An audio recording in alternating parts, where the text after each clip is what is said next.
Good afternoon, YouTube. It's 7/25/2018, I'm sorry, Wednesday, whatever that meant. I came on here to remind you that your social worker should remind you of a Girl Scout. Okay? I'm not just being that way. I'm not just plugging the Girl Scouts because I just happen to have been a Girl Scout back in the early 70s. I dropped out in my freshman year because there are like 4 of us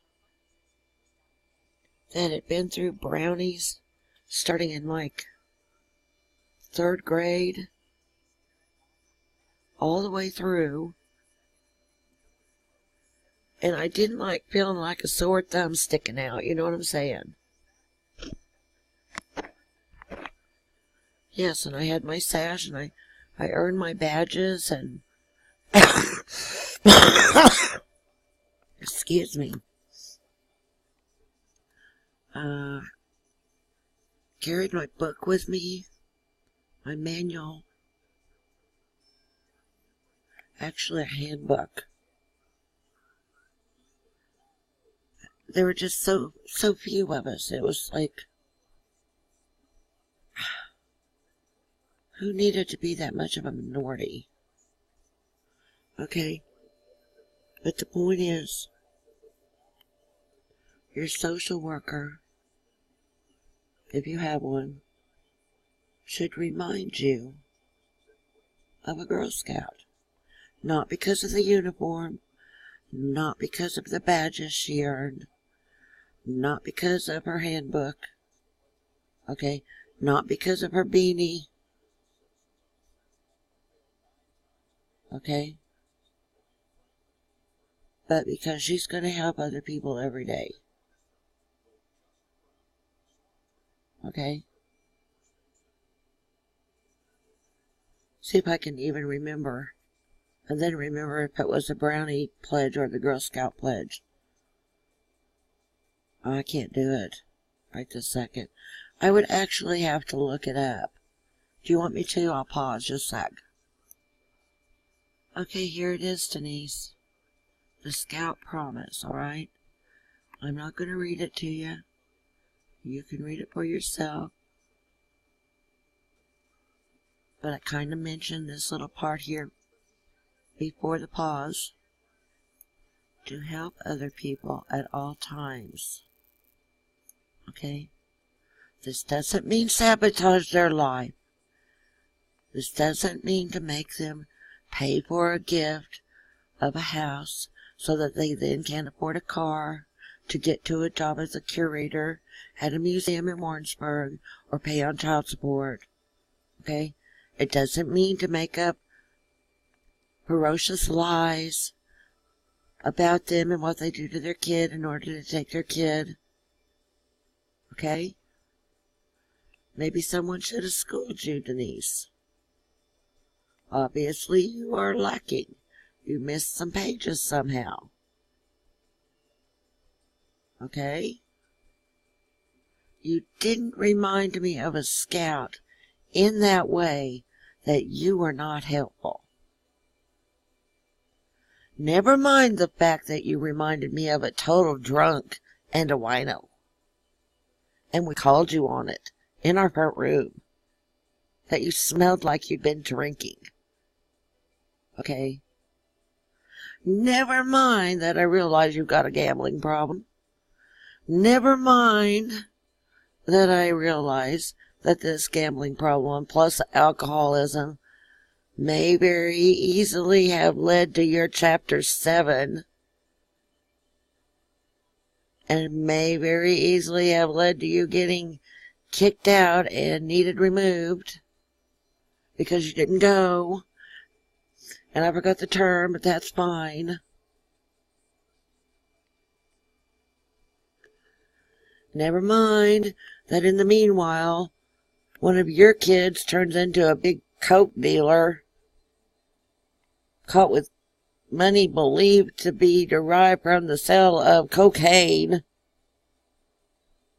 while you stand brazenly and stupidly, hauntingly in our front room telling us that we are good parents.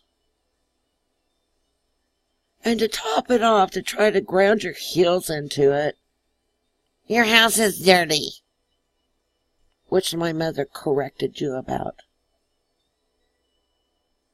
And I often wondered, after you made that statement, if anybody didn't think to ask you for pictures of this so-called dirty house that you complained of.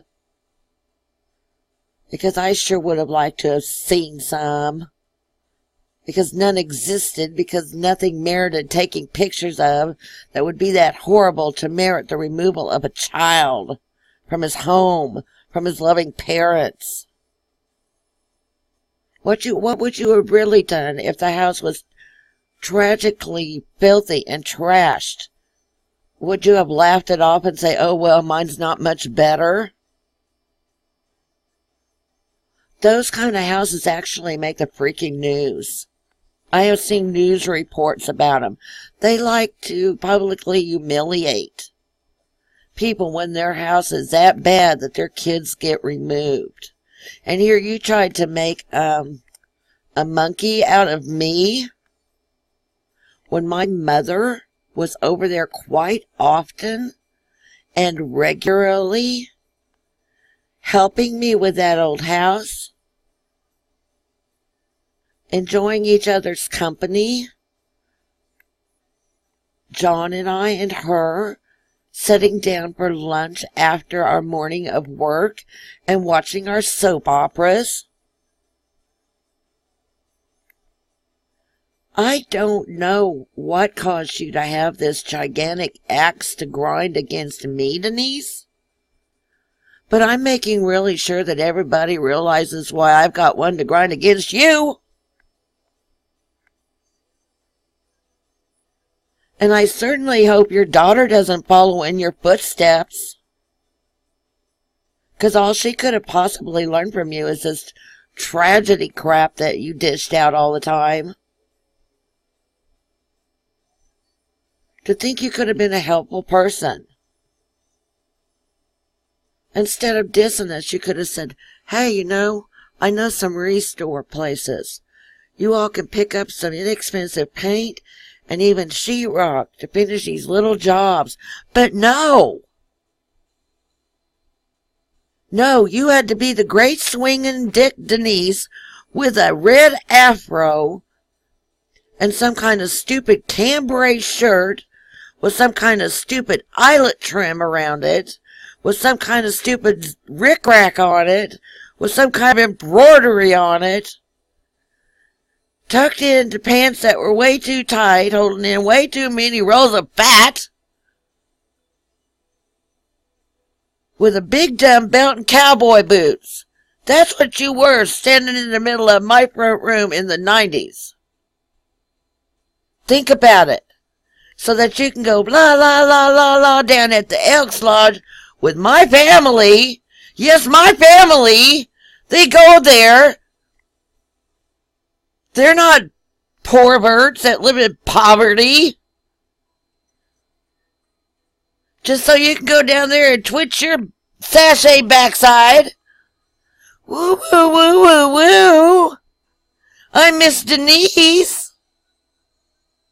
The thing that bankrupts but has enough to go to the Elks Lodge and get drunk and gamble. Looks to me like she needs bitch slapped is what it looks like.